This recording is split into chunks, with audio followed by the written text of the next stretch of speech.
नमस्कार, आप देख रहे हैं आज तक। आपके साथ मैं हूं सईद अंसारी। स्वागत है आपका आज तक की ये ग्लोबल कवरेज। आप देख रहे हैं अंतरिक्ष परी की वापसी। आज हम एक ऐसे ऐतिहासिक पल का गवाह बन रहे हैं जो न सिर्फ भारत, हमारे देश, बल्कि पूरी दुनिया के लिए गर्व गौरव का क्षण है। अंतरिक्ष की अनंत गहराइयों से सितारों के बीच महीनों बिताने के बाद 9 महीने भारतीय मूल की बेटी और अमेरिकी अंतरिक्ष यात्री सुनीता विलियम्स आज अंतर्राष्ट्रीय अंतरिक्ष स्टेशन से धरती पर लौट रही हैं। आज रात करीब 3:27 पर स्पेस एक्स के ड्रैगन क्रू कैप्सूल के द्वारा फ्लोरिडा के तट के करीब समुद्र में सुनीता अपने सहयोगियों के साथ स्पेस लैंडिंग करेंगी। आज पूरा भारत गौरवान्वित महसूस कर रहा है कि जिस भारतीय मूल की बेटी ने अंतरिक्ष को अपना दूसरा घर बनाया, वो धरती पर लौट रही है। भारत के प्रधानमंत्री नरेंद्र मोदी ने भी सुनीता विलियम्स के नाम एक खत लिखकर अपनी शुभकामनाएं भेजी हैं। उन्होंने लिखा, भले ही आप हजारों मील दूर हैं, लेकिन आप हमारे दिलों के बहुत करीब हैं। मैं आपको भारत की जनता की ओर से शुभकामनाएं प्रेषित करता हूं। आज एक कार्यक्रम में मेरी मुलाकात प्रसिद्ध अंतरिक्ष यात्री माइक मैसीमिनो से हुई। बातचीत के दौरान आपका नाम आया और हमने इस पर चर्चा की कि आपके और आपके कार्यों पर हमें कितना गर्व है। इस चर्चा के बाद मैं आपको पत्र लिखने से खुद को रोक नहीं सका।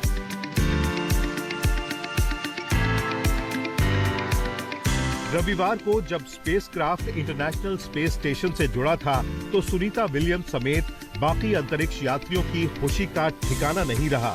आखिर 9 महीनों का इंतजार खत्म होने को था। वापसी की उम्मीदें जब वास्तविकता का आकार ले रही थीं, तो सुनीता विलियम्स की ये तस्वीरें पूरी दुनिया में देखी जा रही थी। इनमें कभी सुनीता खास लम्हों को अपने कैमरे में कैद कर रही थी, तो कभी साथियों के साथ हंसी मजाक कर रही थी। ये एक ऐतिहासिक क्षण है और आप और हम सब इसके साक्षी बनने वाले हैं। 9 महीने अंतरिक्ष में बिताकर सुनीता विलियम्स बस कुछ ही घंटों बाद जब हमारे वातावरण में प्रवेश करेंगी, धरती पर कदम रखेंगी, कैसा होगा वो पल, कितना मुश्किल है ये मिशन, किस तरह से वो वापस आएंगी। वो एक ऐसी अंतरिक्ष की दुनिया जिसे हम बिल्कुल नहीं जानते हैं, लेकिन आज हमारे साथ एक लंबा चौड़ा पैनल है जो इस दुनिया को बहुत अच्छी तरह से जानता है, जो इस दुनिया से आपका हमारा परिचय करवाता है। और ये 5 बेहद विशिष्ट मेहमान अतिथि इस समय हमारे साथ हैं जो बहुत बड़े नाम हैं। डॉक्टर सचिन भांबा जी, एस्ट्रोनॉमर, फाउंडर स्पेस इंडिया, बहुत धन्यवाद। शालिनी भांबा जी, एस्ट्रोनॉमर, को फाउंडर स्पेस इंडिया। और एक बहुत ही जाना पहचाना चेहरा अमिताभ पांडे जी, वर्षों से आप इन्हें देख रहे हैं हमारे साथ। Mentor, starscape and space scientist आप हैं। हमारे साथ प्रोफेसर RC कपूर जी हैं, साइंटिस्ट हैं, Indian institute of astrophysics Bengaluru से। डॉक्टर योगेश्वर नाथ मिश्रा, स्पेस साइंटिस्ट, नासा से। आप पांचों का बहुत धन्यवाद हमारे साथ जुड़ने के लिए। आज तक पर स्वागत। अमिताभ सर, सबसे पहले रुख आपका। कैसे, हमें तो समझ में नहीं आता वो दुनिया है क्या।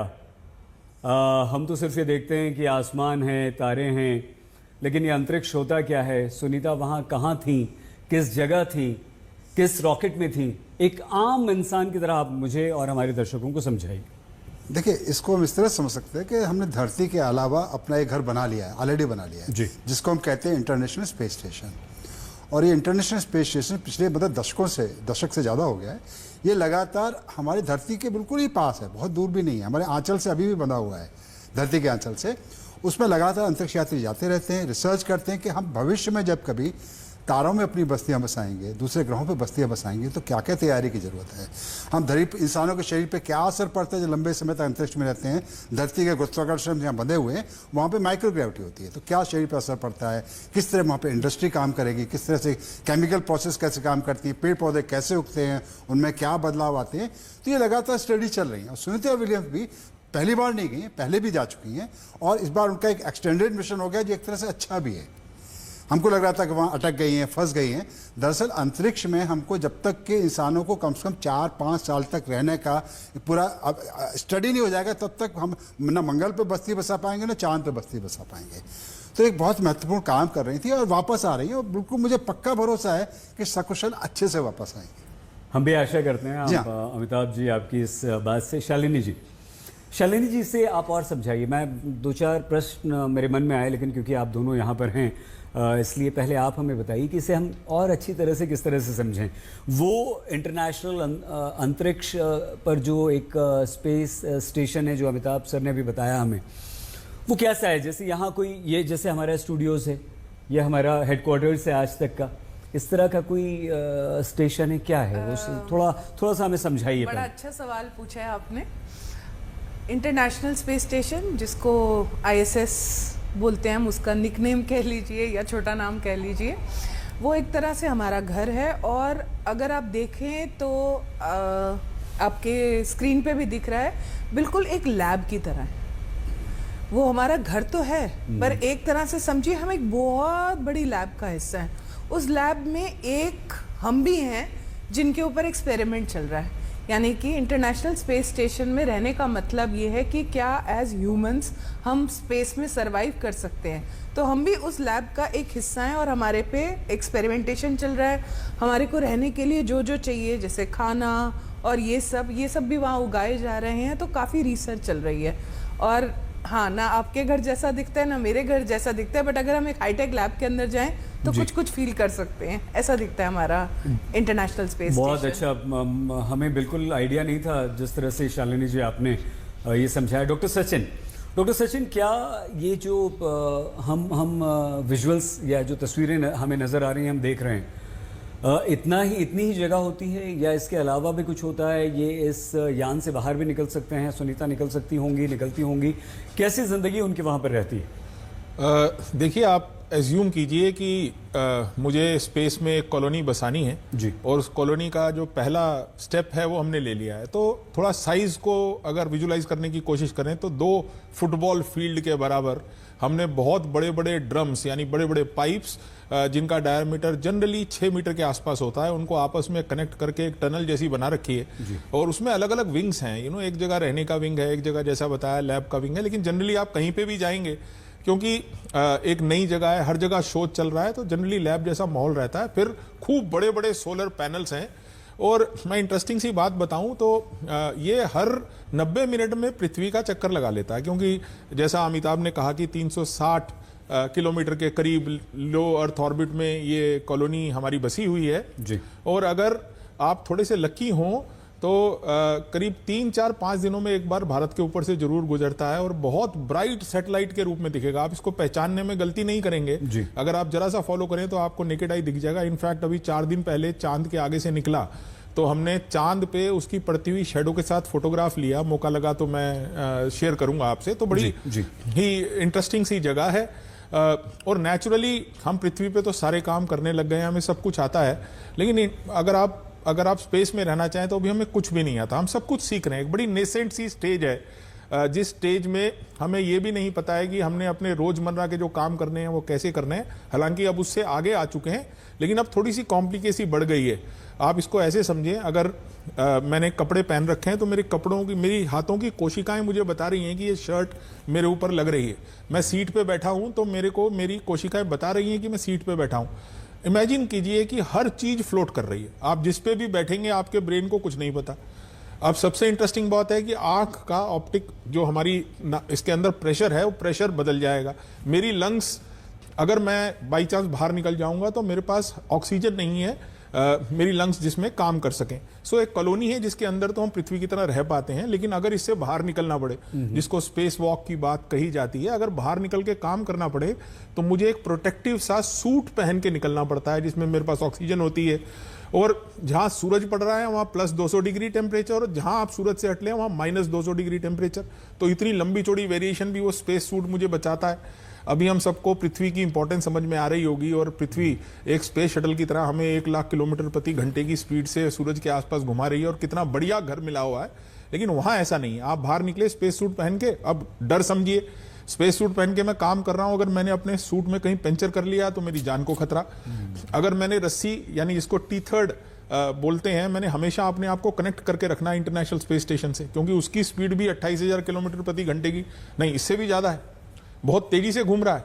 और फिर अगर मैं जरा सा उससे छूट गया तो मेरे पास कोई अपॉर्चुनिटी नहीं है। लेकिन मेरे स्पेस सूट के अंदर ऐसे जेट होते हैं कि अगर मैं रह जाऊं तो स्पीड मैच कर सकता हूं। जैसे आप ट्रेन में अगर बैठे हैं तो उसी स्पीड से चल रहे हैं, तो बड़ी इंटरेस्टिंग सी जगह है और इंटरेस्टिंग सा काम है। काफ़ी कुछ समझ में आ रहा है, इससे पहले हमें ये सब बातें पता नहीं थी। और थैंक यू वेरी मच, आप सब विद्वान यहाँ पर हमारे साथ हैं। प्रोफेसर कपूर सर, ये मिशन कितना कॉम्प्लिकेटेड है, कितना मुश्किल है, और क्या क्या इसमें परेशानियां आ सकती हैं? एक्सपेरिमेंट्स किए जाते हैं और जहाँ तक मुझे पढ़ने में मिला करीब 200 एक्सपेरिमेंट्स वहाँ इस समय चल रहे हैं। तो ये 4 एस्ट्रोनॉट्स तो वहाँ से निकल के आ गए हैं, पर इस समय अभी भी ये लोअर ऑर्बिट में आते जा रहे हैं। और 2:41 पर जो है वो डी ऑर्बिटिंग होगी, तो उसके बाद में फिर जो है एक घर की तरफ की जो आना है वो बहुत तेजी से होने वाला है। बाकी जो विभिन्न प्रकार के एक्सपेरिमेंट्स हैं वो तो अभी चल रहे हैं। नए अंतरिक्ष यात्रियों को ब्रीफ किया गया था ताकि आगे उन एक्सपेरिमेंट्स को वो चलाते रह सके। और आप लोगों ने ये भी जाना होगा कि अंतरिक्ष में फूल भी उगाया जा चुका है, इन लोगों ने वहां पर पिज्जा भी बनाया था। तो आप समझ सकते हैं कि वो अपनी लाइफ को किस हद तक जो है उसमें एक रौनक लेके आते हैं। बिल्कुल ठीक है सर, आपने थोड़ा सा यहाँ कहा है कि हमें इंतज़ार करना होगा और ये उतना आसान नहीं है जितना बातों में लगता है, हम समझ सकते हैं सर। लेकिन हाँ, ये वाकई एक प्रेरणा है।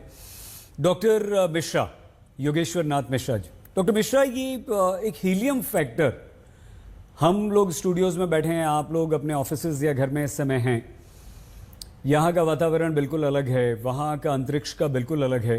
ये हीलियम फैक्टर डॉक्टर मिश्रा है क्या? सबसे पहले तो आपका बहुत बहुत धन्यवाद मुझे आमंत्रित करने के लिए। और यही कहना चाहूँगा कि जो राय मैं अपनी दे रहा हूँ यहाँ पे, ये मेरी व्यक्तिगत है और अपने एजेंसी या अपने संस्थान को मैं नहीं रिप्रेजेंट कर रहा हूँ।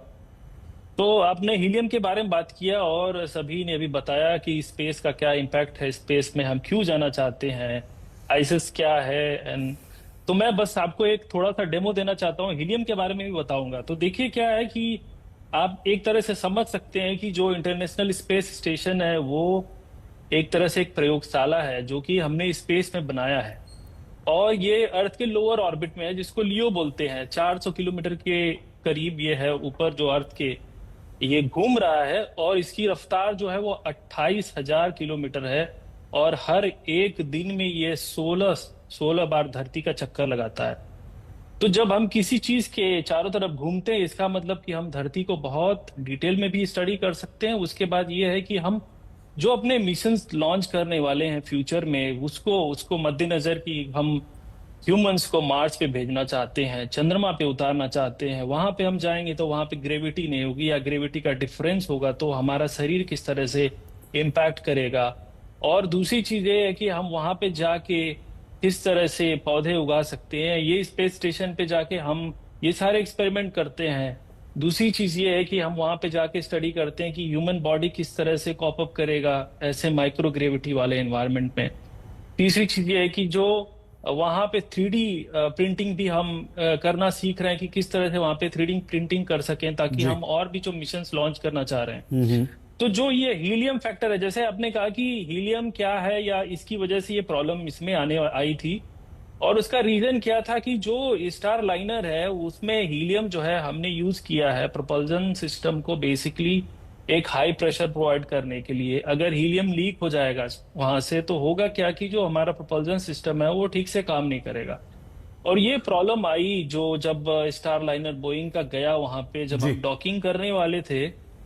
तो बेसिकली आपको दिखाऊं कि ये आप समझ सकते हैं कि जो लेगो के जो टुकड़े हैं, आई डोंट नो आप देख सकते हैं कि नहीं, कोई समझिए कि इंटरनेशनल स्पेस स्टेशन इसी तरह से बना है, अलग अलग टुकड़े में।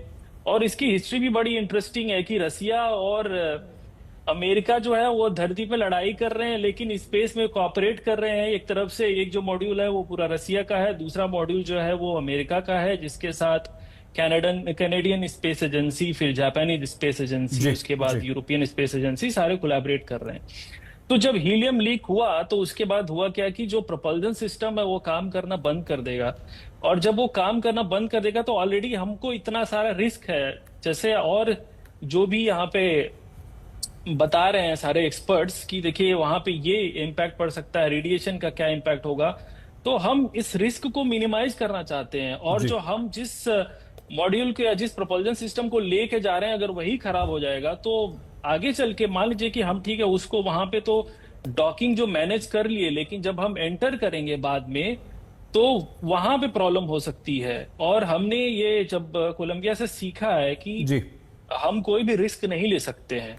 तो ये बहुत सारे फैक्टर होते हैं जिसमें हम जब स्पेस में जाते हैं तो हमको इसको बहुत ज्यादा जितने भी फैक्टर्स हैं रिस्क के उनको मिनिमाइज करना होता है।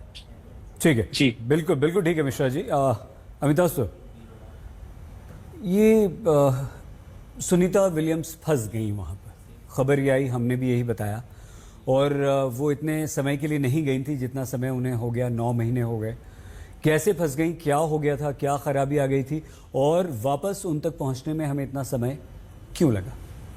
देखिए, जब सुनीता विलियम गई थी तो जो बोइंग का जो उनका जो स्पेस मिशन था मेरे ख्याल से स्टार लाइनर, तो उसमें प्रॉब्लम्स आ रही थी कि उसका जो हीलियम फैक्टर की बात कर रहे हैं उसमें लीक का खतरा था, पहले भी प्रॉब्लम आई थी। तो उन्होंने तय किया कि उससे रिस्क नहीं लेंगे, जबकि उसके बावजूद भी वो बाद में सफलता से उतरा। फिर ये तय किया गया कि अगले जो मिशन जाएंगे, जैसे कि इनका ड्रैगन क्रू मिशन जो गया नौवा वाला ये है, तो उसके बाद फिर उनको वापस लाया जाएगा, क्योंकि उसमें पूरा क्यू बना होता है, उस क्यू को वायलेट नहीं कर सकते किसी कारण से, तो वो इसलिए उनको लंबे समय तक वहाँ रहना पड़ा। लेकिन ऐसा मानना कि वो फंस गई हैं, ये बिल्कुल ही हमारे मन का डर है, क्योंकि हमारे हम कहते हैं भारत की बेटी हैं, इंडियन बनती, हमके दिल में ज़्यादा एक चाह और दिल में ज़्यादा डर भी रहता है उसके कारण से। लेकिन अदरवाइज वहाँ पे पूरी सेफ थी, सारी सुविधाएं वहाँ पे मौजूद हैं, और एक नया उन्होंने अपना कीर्तिमान भी अपना बढ़ाया जो लंबे समय तक रहने का, और वो बहुत ज़रूरी चीज़ है समझना उसको, क्योंकि इंसान के हर एक इंसान पे उसका अलग असर होता है, एक एज में अलग असर होता है, एक एज के बाद अलग असर होता है। तो ये सारी स्टडीज चल रही हैं, उसका एक पार्ट बन गया, वो अनचाहे बन गया, लेकिन वो एक तरह से अच्छा हुआ मैं मानता हूँ। और फिर ये जो ड्रैगन का जो क्रूड मिशन 9 वाला, इससे वापस आ रही है सेफली। कुछ लोग गए हैं, वो मिशन वहाँ रुक गया, अभी दूसरे पीछे वाला वापस आ रहा है। तो मिशन शालिनी जी चलता रहेगा, और सुनीता और विल्मा दोनों जो हैं वो वापस आ जाएंगे। इसको अगर हम और थोड़ा सा आपसे समझना चाहें तो आप कैसे हमें समझाएंगी कि ये इतना समय क्यों लगा, क्यों 9 महीने लग गए उन्हें वापस आने में, और क्यों उन्हें वहाँ रुकना पड़ा? इनिशियली जब सुनीता विलियम्स गई थी और बुच विल्मोर, तो वो स्टार लाइनर की मेडन फ्लाइट थी, वो टेस्ट करने के लिए गए थे उस स्पेसक्राफ्ट को, और वहाँ पे जब वो पहुँचे तो उन्हें पता लगा कि हीलियम लीक हो रहा है उन थ्रस्टर्स में से, और उन थ्रस्टर्स में हीलियम लीक होना अपने आप में एक डेंजरस बात है। बट थैंकफुली वो डॉक हो गया और दोनों एस्ट्रोनॉट ISS में चले गए।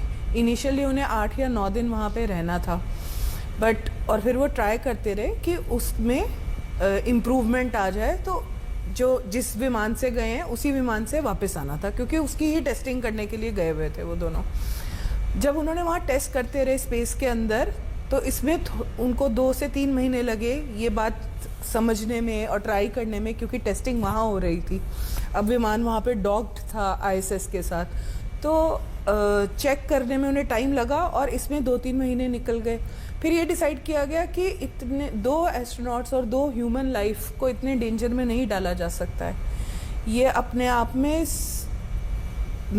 इतनी बड़ी ऑर्गेनाइजेशन के लिए, सब देशों के लिए, कि एस्ट्रोनॉट्स इतने डिफ़िकल्ट काम करते हैं, हमारे लिए एक इंस्पिरेशन है वो, कि आज वो स्पेस में रही हैं तो वो इतने सारे लोगों का सपना जीवित है कि एक दिन हम भी स्पेस में जाके रह सकते हैं, तो उनकी लाइफ बहुत ही बहुमूल्य है। तो इसलिए डिसाइड किया गया कि उन्हें वहीं रहने दिया जाए, क्योंकि वो उस टाइम पे ISS में ज़्यादा सेफ हैं, रैदर देन उनको बुलाने की जल्दी की जाए। फिर थोड़ा सा जैसे धरती पे चेंज हुआ, थोड़ा इलेक्शन और थोड़ा एडमिनिस्ट्रेटिव चेंजेस आए हैं, तो उन एडमिनिस्ट्रेटिव चेंजेस के चलते हुए ये डिसाइड किया गया कि अब उसमें ना लाके स्टार लाइनर में जो नेक्स्ट क्रू जाएगा, जैसे 9 क्रू गया हुआ है, जैसे मैंने आपको पहले बताया था कि हर 6 महीने के लिए एस्ट्रोनॉट्स वहाँ रहते हैं, उनको वहाँ रहना है, उनके ऊपर एक्सपेरिमेंट हो रहा है कि वो कैसा बिहेव करेंगे स्पेस में, और साथ में ये भी एक्सपेरिमेंट कर रहे हैं कि क्या वहाँ की एनवायरनमेंट कंड्यूसिव है, जो काम धरती पे हो रहे हैं वो वहाँ पे भी किए जा सकते हैं। तो नेक्स्ट जो क्रू जाने वाला था 6 लोगों का, उसके साथ सोचा गया भेज दिया जाएगा। ठीक। फिर जी। प्रेसिडेंट डोनाल्ड ट्रंप ने ये बोला कि वो और वेट नहीं करना चाह रहे हैं और वो चाहते हैं कि सुनीता विलियम्स सुरक्षित वापस लाई जाएं। तो इसीलिए जिस कैप्सूल को डिज़ाइन किया जा रहा था स्पेसएक्स के द्वारा कि इसमें वापस लाया जाएगा उनको, वो चेंज हुआ और जो क्रू 10 को भी पुराने वाले जो फैल्कन रॉकेट के साथ जिसे हम बोल रहे हैं ड्रैगन कैप्सूल, इसमें ही भेजा गया। तो अब जो 6 एस्ट्रोनॉट जाते हैं उनमें 4 एस्ट्रोनॉट भेजे गए और 2 की सीट खाली छोड़ी गई क्योंकि दो एस्ट्रोनॉट को वापस आना था। इसी तो इस वक्त सुनीता विलियम्स, बुच विल्मोर के साथ एक अमेरिकन एस्ट्रोनॉट, अगर मैं नाम सही ले रही हूँ तो नाइक, और रशियन कॉस्मोनॉट एलेक्जेंडर। तो ये 4 लोगों ने आना है सेफली और 2 रुक जाएंगे। जी, 2 रुक जाएंगे। 6 गए, 4 वापस आएंगे, 2 वहां रुक जाएंगे। 4 ही जा रहे हैं। इस बार 4 ही गए क्योंकि 2 लोगों की वापस लाने की जगह के लिए। तो 2 रुक जाएंगे, 4 वापस आएंगे। जी जी जी तो जी। डॉक्टर सचिन, ये शेड्यूल्ड ट्रिप था जो अभी 4 गए हैं, जी बिल्कुल, या इन्हें स्पेशली भेजा गया है वहां पर? नहीं, ये शेड्यूल्ड ट्रिप है। जैसे शालिनी बता रही है, इनफैक्ट जो क्रू 9 गया उसमें 2 लोग कम भेजे गए। तो सुनीता विलियम्स जी ने दोबारा से उसकी कमांड संभाली आईएसएस की। एक्चुअली सुनीता जी आईएसएस की कमांडर रह चुकी हैं पहले, तो उन्होंने कमांड यानी 2 लोगों को कम भेजा गया और 2 लोगों ने वहाँ पे अपनी कमांड संभाली। सुनीता जी ने कमांड संभाल ली उसकी और फिर से कमांडर बनी आईएसएस की, और साथ में उनके विलमोर तो थे ही वहाँ पे एज अ टेक्निकल एक्सपर्ट साथ में काम करने के लिए, और 2 लोग और भेजे गए। तो अब वो 4 जो है वो वापस आ रहे हैं। अब 4 गए हैं क्रू 10 में जो शेड्यूल्ड था, और अब ये 4 वापस आ रहे हैं। सो इस तरह से ये काम पूरा किया गया। और बीच में बड़ी अटकलें थी कि सुनीता जी को बड़ी दिक्कत हो गई है, ऐसी परेशानियां हो गई हैं, बहुत सारी अटकलें थी। हम सारी रात इसके बारे में बात करेंगे। वो सब अटकलें बेकार थीं और शायद बड़ा ही स्ट्रेटेजिक और अच्छा डिसीजन था, क्योंकि आप समझें कि अगर एक स्पेशल क्राफ्ट भेजा जाए किसी आदमी को लाने के लिए, लेकिन वो वहाँ रहने में खुद ही खुश हो और बहुत सारा ज्ञान विज्ञान के लिए बहुत प्रगति की तरफ काम कर सकता हो और अपने आप में ही एक एग्जाम्पल बन जाए, तो शायद ये बहुत ही अच्छा डिसीजन था कि उनको नेक्स्ट क्रू में वापस बुलाया जाए। तो शेड्यूल्ड क्रू ही गए हैं जो उनको वापस लेके आ रहे हैं। ठीक है डॉक्टर सचिन। प्रोफेसर कपूर, हम आपको 2 तस्वीरें, अगर मुझे पता नहीं सर आप घर पे देख पा रहे हैं या नहीं, लेकिन हम लोग तो यहाँ देख रहे हैं। देखिए 2 तस्वीरें हम आपको दिखा रहे हैं 9 महीने पहले जब सुनीता विलियम्स गई थी, और ये इस समय की तस्वीर जब वो वापसी अब हो रही है, कुछ ही घंटों बाद धरती पर होंगी। तो अगर हम इन्हीं गौर से, हम अपने सभी एक्सपर्ट्स से ये कहेंगे कि अगर सुनीता विलियम्स को, उनकी बॉडी लैंग्वेज को, उन्हें अगर आप गौर से देखें तो क्या आपको कुछ फ़र्क उसमें नज़र आता है? 9 महीने में सुनीता विलियम्स की हेल्थ में कितना फ़र्क पड़ा है? 9 महीने में सुनीता विलियम्स के एटीट्यूड, बिहेवियर में कितना असर पड़ा है? 9 महीने पहले उनकी बॉडी लैंग्वेज क्या हुआ करती थी, अब क्या है? उनका जोश जुनून कितना था, अब वो कैसी हैं? जब गई थी तब देखिए वो नाच रही थी, डांस कर रही थी। अब भी हालांकि वैसे ही हमें तो नज़र आ रहा है, लेकिन एक्सपर्ट की नज़र से अगर आप लोग देखेंगे तो कैसे हैं। लेकिन अपने दर्शकों को हम पहले ये 2 तस्वीरें दिखा दें। वो 9 महीने पहले जब अंतरिक्ष में गई थी सुनीता विलियम्स, और अब जब सुनीता विलियम्स की यहाँ पर वापसी हो रही है। प्रोफेसर कपूर, अगर आप नहीं भी इन तस्वीरों को देख पाए हैं सर, तो आप बताइए कि एक एस्ट्रोनॉट की जिंदगी पर, स्पेस में 9 महीने गुजारने पर उसके मन मस्तिष्क पर क्या असर होता है सर? देखिए, आपने 1000 शब्दों में तस्वीर बनाकर मेरे सामने पेश कर दी है। मेरा स्क्रीन तो ब्लैंक है इस समय सर, लेकिन फिर भी मैं समझ सकता हूं, क्योंकि जब मैंने उनकी जिस समय वो अंतरिक्ष में गई हैं इंटरनेशनल स्पेस स्टेशन में पिछली जून में, और अब जो है कल को लाइव स्ट्रीमिंग में मैंने उनको देखा है, मैं समझता हूँ कि बिल्कुल भी फर्क नहीं पड़ा है, बल्कि अब वो और भी ज्यादा लाइवली मुझे नजर आई। और इसीलिए मैंने कहा कि वो इतनी इंस्पिरेशनल हैं कि हम सबको बहुत कुछ सीखने की जरूरत है उनसे। और ये बात सही है कि 9 महीने रहने के बाद जो है शरीर के ऊपर तो वाकई में बहुत असर पड़ता है। मस्कुलर एट्रोफी और बोन डेंसिटी का लॉस जो है, ये जो इन चीजों से बचा नहीं जा सकता।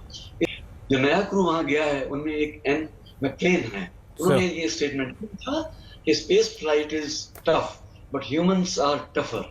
तो इस बात से आप अंदाजा लगा सकते हैं कि जो इंसान की जो जिद है वही उसको कितना कुछ आगे ले जाती है। ये तो बहुत ही अच्छी बात कही है सर आपने, और हम सब में जोश और जुनून भरने वाली भी बात है। आप पांचों एक्सपर्ट्स के लिए अब हम कुछ टेक्निकल सवाल यहाँ पर आ गए हैं हमारी रिसर्च टीम की तरफ से। तो डॉक्टर सचिन, आपसे हम शुरुआत कर रहे हैं। ये स्पेस एक्स कैप्सूल की लैंडिंग कितनी चुनौतीपूर्ण होती है और इस प्रक्रिया में सबसे महत्वपूर्ण तकनीकी कारक क्या होते हैं? देखिए, चाहे आप स्पेस एक्स की लैंडिंग कहें या चाहे किसी भी स्पेस एजेंसी के किसी भी यान की लैंडिंग कहे, वो तकनीकी रूप में बहुत ही डिफिकल्ट काम है करना। तो थोड़ा सा विजुलाइज करते हैं कि हो क्या रहा है स्पेस में। 28,000 किलोमीटर प्रति घंटे की स्पीड से चलने वाली दो चीजें, उनको आपस में बराबर मैच करना है। इतना मैच करना है कि दोनों एक दूसरे को स्टैटिक लगे, यानी एक इतनी स्पीड उनकी आपस में मैच कर जाए कि आपस में एक दूसरे के रिलेटिव उनमें कोई मूवमेंट ना हो, और फिर मूव करके डॉक करना है। डॉक करने का मतलब है कि आपने एक चलती हुई चीज को दूसरी चलती हुई चीज से चिपकाना है, वो भी 28,000 किलोमीटर प्रति घंटे की स्पीड से। ये बड़ा सो आप समझे कि क्या हो रहा है वहां पे, और साइंटिस्ट इसको अचीव करते हैं। ये तो शुक्र है कि हमारे पास कंप्यूटर हैं जो ऑटोनॉमस ये सब कैलकुलेट करके डॉकिंग और अनडॉकिंग हम कर लेते हैं। इनफैक्ट भारत ने भी बड़ी सक्सेसफुली डॉकिंग और अनडॉकिंग एक्सपेरिमेंट पूरा किया। तो सबसे पहले तो डॉक करना, फिर अपने लोगों का इधर से उधर ट्रांसफर होना, सामान पहुंचाना, वो तो क्योंकि दोनों एक सिस्टम बन चुके हैं तो कोई दिक्कत नहीं है। अब अनडॉकिंग, अब आप जब अनडॉकिंग करेंगे तो उसी स्पीड से वो आपको खींच रहा है। जब आप अनडॉक करेंगे, अब आप सोच के देखें, मैंने अनडॉक तो कर लिया, लेकिन अगर मैं कोई भी रॉकेट फायर करूंगा, अगर वो रॉकेट कहीं से भी अनकैलकुलेटेडली मिस फायर होते हैं तो आपस में टकराने की पॉसिबिलिटी, और फिर मुझे एक दूसरे से अपने गैप बनाना है। हालांकि आज की दुनिया में ये काम बहुत आसान लगने लग गए हैं, लेकिन जब स्पेस में ये सब चीजें सोची जाती थी और डिसाइड किया जाता था ये किया जाएगा, तो ये बहुत बड़े बड़े माइलस्टोन होते थे। क्योंकि अब 70 साल से अमेरिका बहुत आराम से, इनफैक्ट ये जो स्पेस स्टेशन है 15 कंट्रीज मिलके चलाती हैं, 5 स्पेस एजेंसीज इन्वॉल्व हैं, तो ये बड़े आराम से कर लेते हैं। सो डॉकिंग हो गई, अनडॉकिंग हो गई। अब अनडॉकिंग के बाद हमने एक दूसरे से डिपार्चर लेना है जी। अब देखिए, बड़ी सिंपल सी एक मैथमेटिक्स की इक्वेशन ये बोलती है कि अगर मैं स्पीड बढ़ाऊंगा, जैसे मान लीजिए मैं एक पत्थर को धागे से बांध के धीरे धीरे चलाऊं तो वो थोड़ा सा एक सर्कल लेगा, लेकिन अब अगर जोर थोड़ा तेज कर दूं, वेलोसिटी बढ़ा दूं, तो वो धीरे धीरे धागा पत्थर को उठाना शुरू कर देगा और बिल्कुल वो सर्कल बना लेगा। सो इसी तरह से अगर मेरी स्पीड बढ़ती है तो मैं हायर ऑर्बिट में जाता हूं, अगर मेरी स्पीड कम होती है तो मैं लोअर ऑर्बिट में जाता हूं, जिसको बेसिकली डिपार्चर के बाद डी ऑर्बिटिंग कहा जाता है। सो डी ऑर्बिटिंग करना, एक बार डिपार्चर ठीक हो गया तो डी ऑर्बिटिंग को मैं बहुत मुश्किल काम नहीं मानता, क्योंकि अपने आप को पलट के रॉकेट रेट्रो फायर करने हैं जिस डायरेक्शन में आप जा रहे हैं, तो एक तरह से ब्रेक लगानी है ताकि आप लोअर ऑर्बिट में आ जाएं और चक्कर खाते हुए पृथ्वी पे वापस आ जाएं। लेकिन जब पृथ्वी को टच करते हैं और पहली बार एटमॉस्फेयर किसी कैप्सूल से लगता है, साहब आप समझिए कि पसीना निकलता है, और आज भी निकलेगा।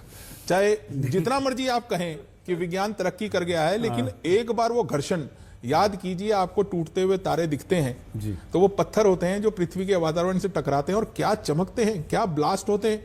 तो सेम ब्लास्ट की पॉसिबिलिटी, अगर मारुति कार जितना बड़ा पत्थर हमारे वातावरण में घुसे तो जो वो हीट पैदा करता है आप सोच नहीं सकते।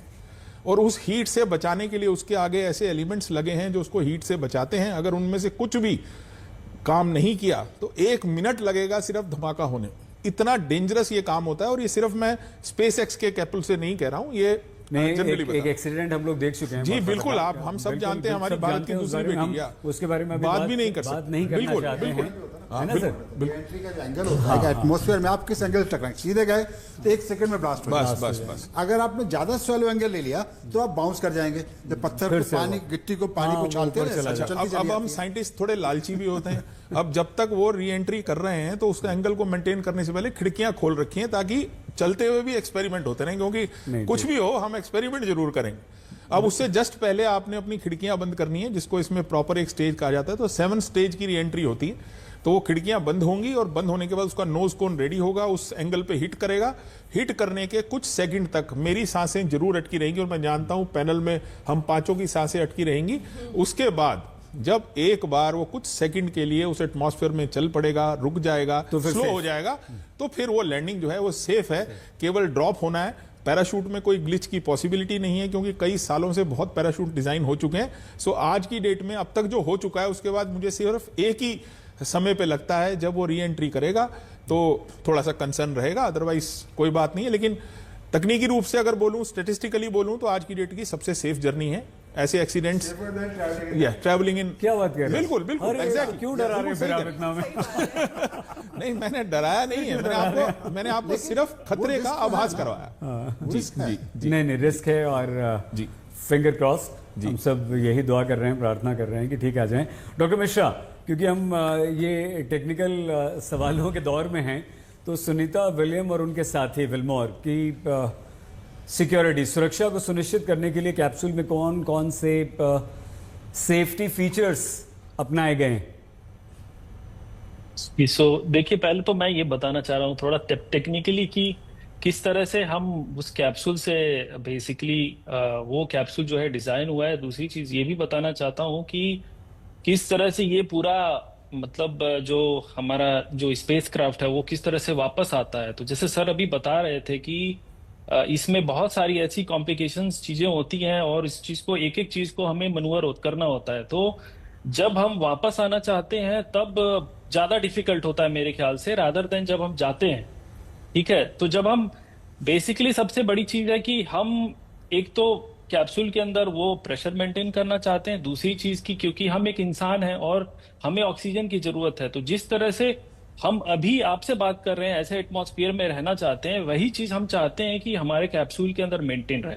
आप हमेशा देखेंगे जो स्पेस एक्स का ड्रैगन है वो हमेशा पानी में जाता है, ठीक है, क्योंकि उसमें केवल पैरासूट लगा हुआ है। लेकिन जो स्टार लाइनर टेक्नोलॉजी है उसको क्या है कि हम किसी सतह पे भी, सॉलिड सरफेस पे भी लैंड करा सकते हैं, क्योंकि उसमें एयर बैग्स लगे होते हैं। जिस तरह से जैसे एयर बैग होता है हमारे कार में, उसी तरह से एयर बैग लगे होते हैं, और जब पैरासूट से वो नीचे आता है और एयर बैग्स खुल जाते हैं ताकि हम सॉलिड उस पे भी मतलब गिर सके। अब होता क्या है कि जब हम नीचे आ जाते हैं तो जैसे हमने बताया कि एस्ट्रोनॉट जो होते हैं वो इतने दिन तक माइक्रोग्रेविटी के एनवायरनमेंट में है, अचानक से जब वो ग्रेविटी फील करते हैं तो वो उठ भी नहीं सकते हैं। तो उनको कभी कभी क्या होता है कि स्ट्रेचर पे ले जाया जाता है और उनको काफी टाइम तक रखा जाता है आइसोलेशन में, ताकि कोई बैक्टीरिया या कुछ ऐसा ना हो जिसकी वजह से कुछ इम्पैक्ट पड़ सके। जी अमिताभ जी, कैप्सूल के पृथ्वी के वायुमंडल में प्रवेश करने के दौरान, जो अभी सचिन जी बता रहे थे, बहुत विस्तार से उन्होंने बताया, सर तापमान जो होता है अमिताभ सर, वो क्या 1600 डिग्री से भी अधिक हो जाता है? और अगर ऐसा है तो इस गर्मी से बचने के लिए किस टेक्निक, कौन सी तकनीक का इस्तेमाल किया जाता है? साइंटिस्ट लोग, आप लोग करते हैं? जी हाँ, उसमें एक तो होता है कि जो उसका जो आपको जो कैप्सूल आप देख रहे हैं, इसमें जो कोटिंग होती है वो स्पेशल सिरेमिक्स होते हैं। वो सिरेमिक इसीलिए डिज़ाइन किया जा सकता है इतना टेम्परेचर को बर्दाश्त कर सकें। और इसमें ख़ास बात ये, एक बार हमने कमिट कर दिया, डिऑर्बिट करना, एंट्री करना शुरू कर दिया, फिर आपको चेंज नहीं कर सकते हो। आपने प्रॉपर एंगल लेके एंट्री कर ली, फिर वो होना ही होना है। और उसके बाद सारा कमांड जो होता है ऑटोमेटिक सिस्टम करते हैं, इंडिविजुअली मैनुअली आप उसमें इंटरवेंशन का टाइम ही नहीं होता है आपके पास में। तो वो जो आपको उस मटेरियल के भरोसे, क्योंकि कई बार हो चुका है, काफ़ी सारे मिशन भेजा चुके हैं, इसलिए इसमें कोई शक की गुंजाइश नहीं आती है। तो स्पेशल सिरेमिक होता है, कुछ कार्बनिक मटेरियल भी कई जगह इस्तेमाल किया था उसमें। वो पूरी तरह से वेल टेस्टेड टेक्नोलॉजी है, उसमें गड़बड़ी की गुंजाइश नहीं रहती है। सुनीता जो अपना कल्पना चावला के टाइम हुआ था वो अननोन फैक्टर था कि उनका एक जो इंसुलेशन का जो फोम है टकरा गया था विंग से, उसमें ब्लीच हो गई। इसके बारे में मैंने पढ़ा है कि इसमें कुछ एक बहुत ही हल्का मिलीमीटर बारीक छेद भी बर्दाश्त कर सकता है इनका। ड्रैगन जो क्रू वाला मिस्टर, कुछ मिलीमीटर का। और इनका स्पेस सूट जो है वो इसीलिए पहन के उसमें उतरते हैं कि अगर मान लो थोड़ा सा अगर ऐसा हो तो उसमें दिक्कत ना आए। ठीक है शालिनी जी, बिल्कुल हम अमिताभ सर से आगे की बात आपसे पूछ रहे हैं कि समुद्र में लैंडिंग और ये स्प्लैश डाउन प्रक्रिया क्या होती है, कितनी जटिल होती है, और इसमें रिस्क मैम क्या होता है? जो स्प्लैश डाउन की बात करें तो स्प्लैश वाटर से कनेक्टेड है। जब भी पानी छलकता है हम बोलते हैं स्प्लैश हुआ। तो जब आपको लैंड कराना है एयरक्राफ्ट, तो धरती दो ही चीज़ों से बनी है, या तो लैंड है या वाटर है। अब लैंड के ऊपर जब आपको रिटर्न करना है तो आपको एयर बैग्स चाहिए, भारी भारी व्हील्स चाहिए, और उस स्पीड को इतना कम करना है। जैसे आपने देखा जब हम प्लेन से वापस उतर रहे होते हैं, जब प्लेन लैंड कर रहा होता है, तो कैसे स्पीड कम करके, जबकि प्रॉपर एयरवेज हैं, प्रॉपर चैनल्स हैं, और अब इतनी स्पीड से आते हुए यान के लिए आप सोचिए कितना कॉम्प्लिकेटेड सिस्टम चाहिए होगा अगर हम उसे लैंड के ऊपर उतारें। तो इसीलिए सबसे आसान तरीका है कि उसको पानी पे उतारा जाए। हम भी, अगर आपको मैं बोलूँ कि आप कूद जाइए और आपके सामने पानी है और आपके सामने लैंड है, तो आप कहाँ कूदना चाहेंगे? पानी में कूदेंगे। चोट ना लगे तो पानी में कूदिए। तो इट इज़ सो सिंपल कि समझने के लिए कि इसीलिए पूरा कैप्सूल पानी में उतारा जाता है। पानी एक तरह का आप देखोगे तो बाउंस भी देता है, राइट, और सारा शॉक एब्जॉर्ब कर लेता है। तो वो जो गिरने के टाइम जो हीट जनरेट होती है या जो फ्रिक्शन क्रिएट होता है दो चीज़ों के रगड़ने से, वो बहुत कम हो जाता है और बहुत सेफली लैंड करने का तरीका है। जैसे अभी अमिताभ सर ने और सचिन सर ने बताया कि सबसे इम्पॉर्टेंट होता है कि कोई भी नुकसान नहीं होना चाहिए। जितने हमने सहज कर और सेफली अपने एस्ट्रोनॉट्स को भेजा है, उतने ही सेफली वो वापस भी आ सकें। तो उसमें स्प्लैश डाउन सबसे अच्छा तरीका है वापस आने का। इसमें हम आगे बात करेंगे। तो अभी जो होगा कि आप जब वो ऑर्बिट में एंटर करेंगे, जैसा अभी बात हुई कि सबसे मुश्किल होता है टाइम जब एंट्री की जा रही होती है, क्योंकि इतना फ्रिक्शन का सामना करना पड़ता है। वो फ्रिक्शन क्यों है? क्योंकि अर्थ के ऊपर एक एटमॉस्फेयर है, एक लेयर है। उस लेयर को तोड़ के उसके अंदर आना है तो उसमें आग लगने का खतरा होता है, राइट। पर अब उस लेयर को जब तोड़ के हम आ जाते हैं और जो स्प्लैश डाउन है उसके बीच में अपनी स्पीड को कम करने के लिए भी जो इंजीनियरिंग की जाती है, वो भी अपने आप में बहुत ही इंटरेस्टिंग फिनोमेना है। तो अभी मेरे ख्याल से जैसे जैसे वो टाइम आएगा उसके बारे में हम और भी बात करेंगे। मैं यहाँ पे बताना सर, रशियन मास्टर है जमीन पे उतारने से। अमेरिका जो कोशिश कर रहे हैं कि हम जमीन पे उतार लें। बिल्कुल सही बात। रशियन जमीन पे उतार रहे हैं, हमेशा जमीन पे उतारा उन्होंने पानी में नहीं उतारा, कभी पानी में नहीं उतारा। क्योंकि रशियंस की एक्यूरेसी बहुत ही कहाँ लैंड करेगा। इनको एक्यूरेसी के मतलब 2 किलोमीटर 3 किलोमीटर इधर उधर चला जाए तो समुद्र में कोई दिक्कत नहीं है। तो अभी हम भी तैयारी, आगे हम सबको तैयारी करनी पड़ेगी। अमेरिका इसने उनका जो स्टार लाइनर गया था उसी का टेस्ट था वो, उसमें रिस्क थी, इसलिए उसको इनका लैंडिंग कैंसिल किया गया कि मैनुअली उसको ऑटोमेटिकली उतारा गया। तो वो सक्सेस मिल जाएगी, बहुत मुश्किल नहीं है। लेकिन ये है कि पानी पर चूंकि आपके पास मार्जिन होता है ना कि 1-2 किलोमीटर इधर उधर हो जाए तो कोई दिक्कत नहीं है, तब तक नेवी का शिप पहुंच जाएगा, आपको वहां से पिकअप कर लेगा। मैं भी थोड़ा सा हाँ, आप लेकिन मैं ये सवाल जो शालिनी जी बोल रही थी, जिसके बात हो रही थी, उससे जुड़ा हुआ ये सवाल है लैंडिंग का आपके लिए सचिन जी। और वो ये कि लैंडिंग की प्रक्रिया जितनी जटिल होती वो तो बता दिया। अब जब लैंड कर गए आप, तो सुनीता विलियम और विल्मोर जो उनके साथी हैं, उन्हें रेस्क्यू टीम किस तरह से निकालेगी सचिन जी? और उन्हें नॉर्मल करने में, सामान्य स्थिति में लाने में, हमारे एटमॉस्फेयर में उनको कंफर्टेबल करने में कितना टाइम लगता है? सर, आपने ना बड़ा डिफिकल्ट सा सवाल पूछ लिया। अगर बोलूं तो आपको, आपने वर्ड्स इस्तेमाल किया सामान्य। अब सामान्य करने में तो बहुत समय लगेगा। आप इसको ऐसे समझें कि सुनीता विलियम जी जितनी भी विल पावर रखती हों, सो पहले स्टार्ट करते हैं कि होगा क्या। तो जब स्प्लैश कर जाएगा, हम जानते हैं अंदर हवा है और एक बंद मॉड्यूल है, तो नेचुरली हवा की वजह से वो ऊपर आ जाएगा। आराम से आने के बाद एक क्रू वहाँ पे जाएगा, इनसे बोला जाएगा बिल्कुल भी आप हिले नहीं, क्योंकि 6 महीने वो ऑलमोस्ट जीरो ग्रेविटी में रह के आए हैं। ऑलमोस्ट जीरो ग्रेविटी, मैं माइक्रो ग्रेविटी की वजह से बोल रहा हूँ, और उसमें रह के आए हैं। जैसा मैंने आपको बताया था कि हमारी कोशिकाएं भूल जाती हैं कि पृथ्वी पे कैसे रहा जाता है। कोशिकाएं मतलब आप अपना दिमाग तो छोड़िए, आपकी कोशिकाएं भूल चुकी हैं। तो हर बहुत बढ़िया जी कि आप समुद्र स्विमिंग पूल में तैर रहे हैं, हाँ, और तैरने के बाद जैसे ही आप जमीन पे आते हैं, आपको क्या लगता है? कुछ ही आपको नीचे दबा रही। और ये तो देखिए में क्या है कि आप जैसे कभी कूदते हैं ऊपर से, ऐसा पेट में खाली खाली लगता है ना, हाँ, वो हमेशा फील करते हैं 9 महीने तक लगातार। अभी तो ये जो चेंजेस हैं, जो फिजियोलॉजिकल चेंजेस आ रहे हैं, उसका साइकोलॉजिकल इम्पैक्ट भी होता है। और फिजियोलॉजिकल चेंजेस में पहले उनको आराम से निकाल लिया जाएगा, मतलब डीप्रेशराइज किया जाएगा, फिर उनको आराम से निकाला जाएगा। उनको ना खड़े होने के लिए बोला जाएगा, ना हिलने के लिए बोला जाएगा। लोग मदद करके उसको क्रू बाहर निकालेगा, एक एक आदमी को, और उनको लिटा करके लाएंगे। अब आप अभी जो अमिताभ जी ने बात कही उसको समझें। हम तो स्विमिंग पूल से निकलने के बाद खड़े होते हैं तो हमारे शरीर को पता लगता है कि वेट पैरों में जा रहा है। उनकी तो कोशिकाओं को इतने दिनों बाद, वो लेटेंगे भी तो उनको अनईजी फील होगा।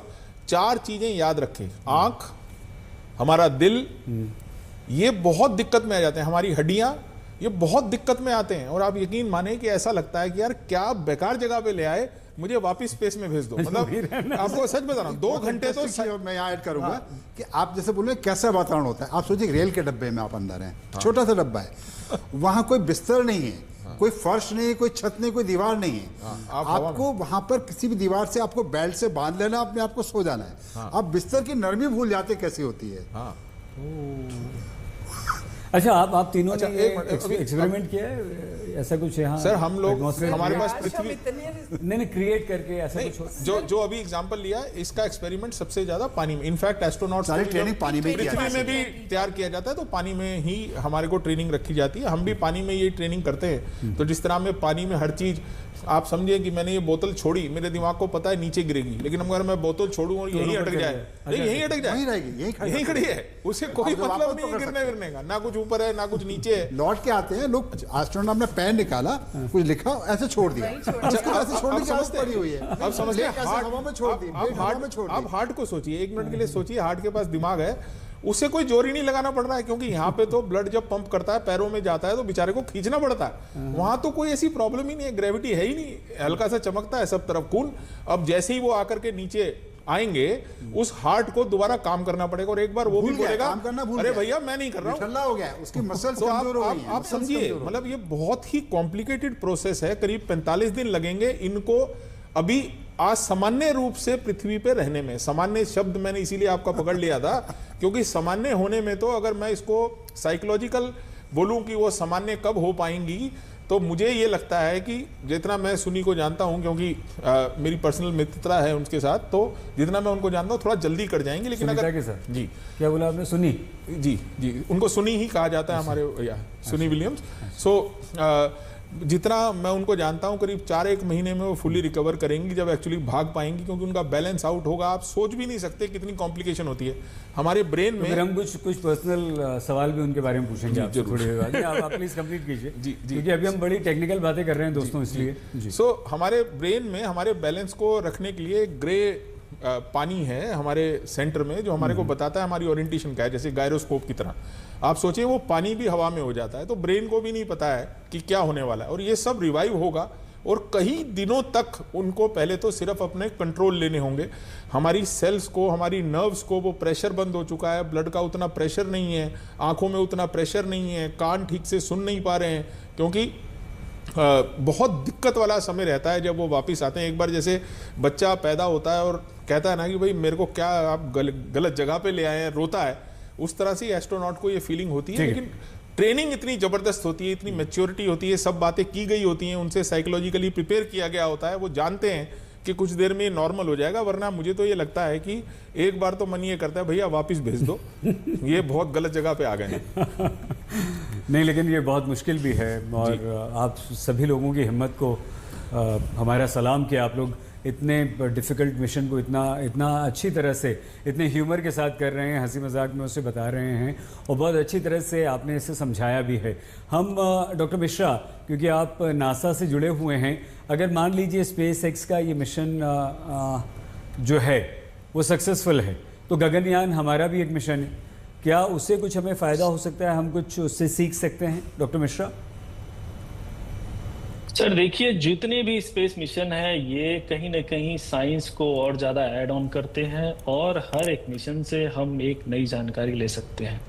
तो डेफिनेटली ये जो मिशन है क्रू 9 जिसको बोला गया है, और ड्रैगन का जो जब ये आएगा वापस, और जब सुनीता विलियम्स और ये लोग नॉर्मल हो जाएंगे, तो डेफिनेटली ये लोग अपने नॉलेज को शेयर करेंगे। अब जहाँ तक अपने बात कही, अभी सबने बोला कि क्या होता है एस्ट्रोनॉट के साथ, तो उसमें थोड़ा सा मैं ऐड करना चाहता हूँ कि इमेजिन करिए कि आप जब स्पेस में है और आपका जो हृदय है वो बेसिकली अंडाकार से सीधा एक बेसिकली क्रिकेट की बॉल जो होती है वो उस तरह से गोल हो जाए, और उसके बाद जो आपकी ऑप्टिक नर्व है वो सूज जाए पूरी तरह से, आपकी जो मसल्स है वो उनकी बोन डेंसिटी जो खत्म हो जाए। जो इमेजिन करिए कि जो 1 साल में आप बोन डेंसिटी जो लूज करते हैं अर्थ पे, वो 1 महीने में लूज कर जाते हैं। तो ये सारी चीजें बहुत ही ज्यादा कॉम्प्लिकेटेड होती हैं। जहां तक बात रही गगनयान की, तो डेफिनेटली इससे इसरो जो है वो सीखेगा, और नॉलेज एक्सचेंज जो है वो जरूर होगा।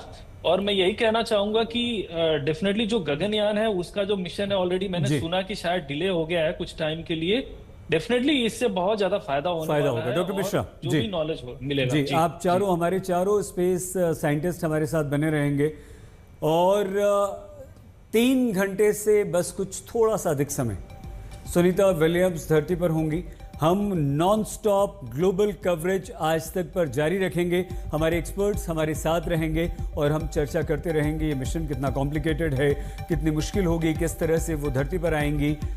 एक एक जानकारी हमारे इन विद्वान साइंटिस्ट से सिर्फ आज तक पर आपके लिए। बने रहिए, देखते रहिए आज तक। अपना प्लीज बहुत ख्याल रखिएगा।